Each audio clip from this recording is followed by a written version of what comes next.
And coverage ન્યૂઝમાં આપનું સ્વાગત છે। પંચમહાલ જિલ્લાના વિંજોલ સ્થિત શ્રી ગોવિંદ ગુરુ યુનિવર્સિટીનો 5મો પદવીદાન સમારોહ રાજ્યપાલ આચાર્ય દેવવ્રતજીની અધ્યક્ષતામાં યોજાયો હતો।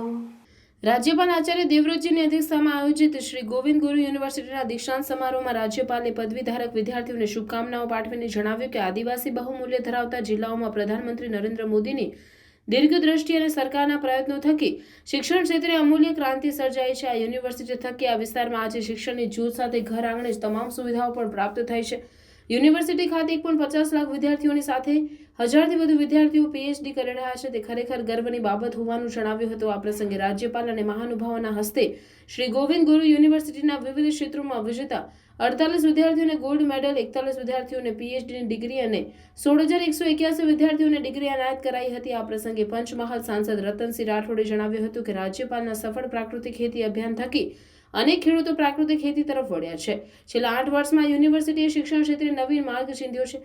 સરકારના પ્રયત્નો થકી વિદ્યાર્થીઓને અદ્યતન સુવિધાઓ અને શ્રેષ્ઠ ફેકલ્ટી આપવામાં આવી છે। યુનિવર્સિટીના કુલપતિ પ્રોફેસર પ્રતાપસિંહ ચૌહાણે પોતાના ઉદ્બોધનમાં જણાવ્યું કે અહીં 228 વિદ્યાર્થીઓ સરકારની શોધ યોજના અંતર્ગત સહાય મેળવે છે। ગાંધીજીના મૂલ્યો પર ચાલતી આ યુનિવર્સિટીએ અનેક ક્ષેત્રોમાં સિદ્ધિઓ હાંસલ કરી છે। યુનિવર્સિટીના કુલ સચિવ અનિલ સોલંકીએ આભાર વિધિ કરી હતી। આજના દીક્ષાંત સમારોહ વખતે પંચમહાલ જિલ્લા પંચાયતના પ્રમુખ રેણુકા ડાયરા, ગોધરાના ધારાસભ્ય સી.કે. રાવલજી, મોરવાના હડફના ધારાસભ્ય નિમિષા સુથાર, જિલ્લા કલેક્ટર આશિષ કુમાર, જિલ્લા પોલીસ અધિક્ષક હિમાંશુ સોલંકી સહિત યુનિવર્સિટીના પ્રોફેસરો અને બહોળી સંખ્યામાં विद्यार्थियों उपस्थित रहा था।